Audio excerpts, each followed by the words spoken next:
The coronavirus outbreak in New York City in the United States is so severe that White House officials have called on anyone who's recently left the city to self-isolate for 2 weeks. More than 15,000 cases have been confirmed in New York and around 200 deaths. It's been in lockdown since Sunday, and state officials are pleading for help but preparing for the worst. People in one of America's most densely populated cities have largely vanished from sight. They're either following orders to stay home or they've left the city. Those who have are now being asked to self-quarantine for 14 days. That's because nearly half of all U.S. COVID-19 cases are in New York State. Officials there say the figure could double every 3 days. That would mean in less than 1 week, New York could have more cases than all of China.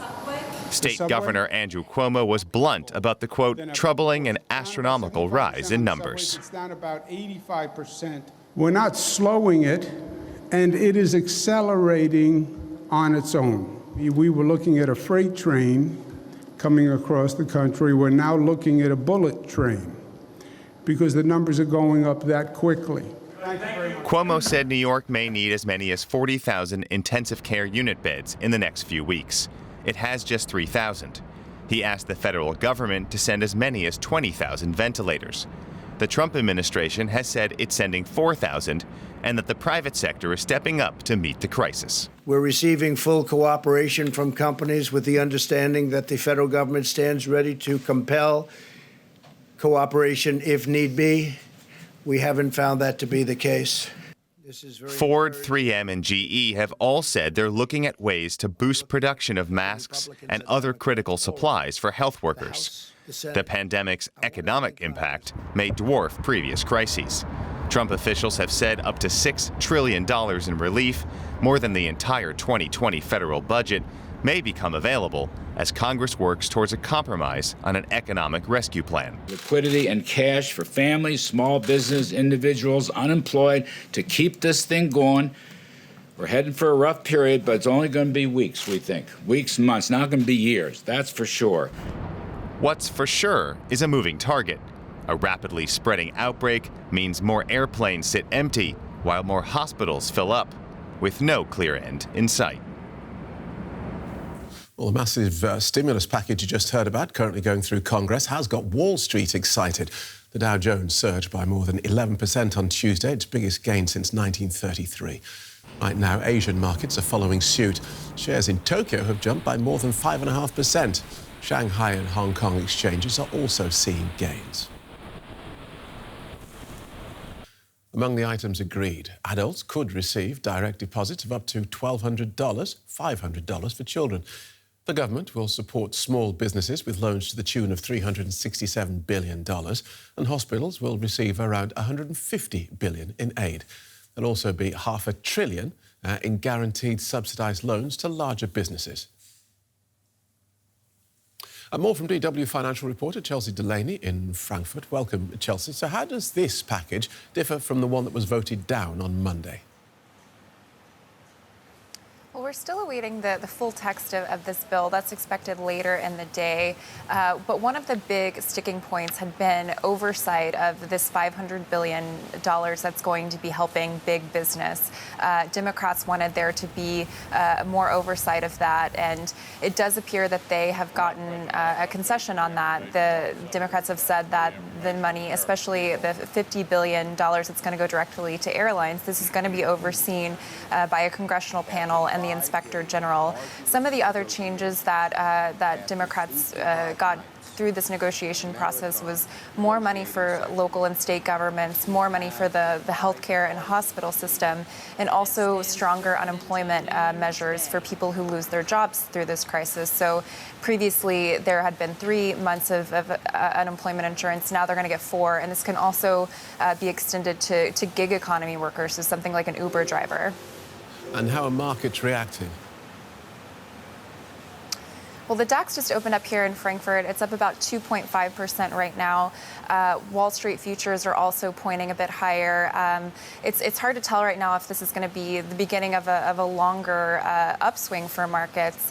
But there's clearly been a disconnect in the past few days between the really dire numbers we're seeing in terms of the spread of this virus and the economic damage, and these big gains in stock markets as people focused on stimulus. The stimulus measures are crucial. They're going to be huge, and it's going to help businesses and workers get through this crisis. But I think they're now that governments have sort of played their hand, investors are going to go back to focusing on the reality of the situation, which is that the outbreak is not contained. We don't know how long these shutdowns are going to last and what the economic damage is really going to be. Chelsea Delaney in Frankfurt, thank you. So let's join DW Financial correspondent Sung Han Soo in Taipei. Welcome, Sue. Asian markets have been up for 2 days. Does this mean things are looking better now? Well, some positive emerged, and we see Asian markets were up after the U.S. Federal Reserve promised support to this struggling economy. And the U.S. Congress is close to this $2 trillion aid package. So many traders, they are encouraged by these promises. But most Asian investors, they are still worried that the worst of the COVID-19 has yet to come. And they believe that it will ultimately lead to exit price inflation and financial repression. It makes sense because it takes a leap of faith when we see companies losing 50 to 90% of their earnings and face difficult situation. So we can expect an uncertain period for the next 6 to 12 months. OK, so what about China? They've lifted the travel ban in Hubei province where the pandemic began, and more people are going back to work. So does this mean the coronavirus is under control there? Well, in a way, yes, but many people are skeptical about the real situation in China, and people are watching closely to see if there will be the second wave of this outbreak. And it's difficult for any leader now to tell the people to chillax because this pandemic has just caused too serious of a damage. It's a health crisis leading to a crisis of confidence and leading to consumption collapsing and demand destruction and economic crisis. So it just takes a lot of effort for people to regain confidence. So it's just a very difficult time now, even for China. Sung Han Soo in Taipei, thank you. Well, as you just heard, travel restrictions in China are being lifted from today in Hubei province, where the coronavirus pandemic began in December. Trains have started running again, although they're not yet carrying many passengers. Stations are opening up across the province, except in the city of Wuhan, where the coronavirus was first detected. The car drivers there are still being tested, and it'll be another 2 weeks before Wuhan sees its restrictions lifted. It's not only in Hubei, where people are now free to go out and about. One family in Beijing is relishing the freedom to roam after weeks cooped up in their apartment. Joe Kai is finally allowed to run around again. He and his family spent 7 weeks in voluntary lockdown in their Beijing apartment.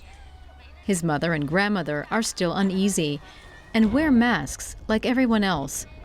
But at least they can finally go outside. I'm so happy. It can really drive you crazy. I was indoors for almost 2 months. It's especially hard on children.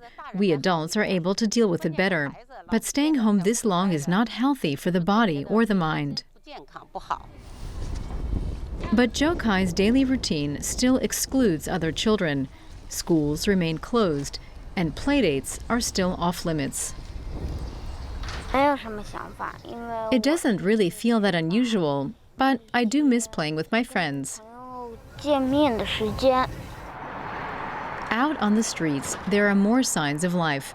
Much less than before the coronavirus, but Beijing no longer resembles a ghost town. China's leadership now plans to restart the economy. On state-run television, Premier Li speaks via video conference with Chinese companies. China is facing a major downturn in its export sector and in retail. The service industry in major cities is also experiencing a slump, says economics expert Dan Wang. Overall, many businesses are not yet operating normally. China's leadership wants to speed things up, but there's some pushback. Central government is trying everything they could to urge people to go back to work. But when it comes to local governments, they have every incentive to prevent people and the factories from back to full capacity. For a simple reason, if the infection cases go up, their political career is over. The economy. And experts warn that a new wave of infections in China is unavoidable. Everyone's on the alert for the start of the second wave. Given that there are these importations, it's only a matter of time before spread occurs in the local community, and then the numbers rise, and then it becomes detected. So I don't know how long that will take in China, but it will happen. In Beijing, people are ready to venture out into parks to get some exercise or just to take a stroll in the fresh air. Zhou Kai's family is also worried about another wave of infections. That's why he's still not allowed to meet up with his friends. A normal boy in a major city that's still far from being back to normal. Let's get more from journalist Fabian Kretschmer in Beijing.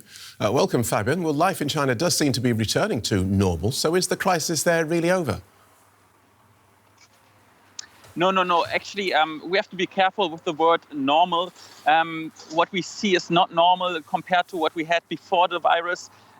Or is it normal that, for example, if when I go visit Shanghai, I have to quarantine for 14 days. Then if I would return back to Beijing, also again quarantine for 14 days.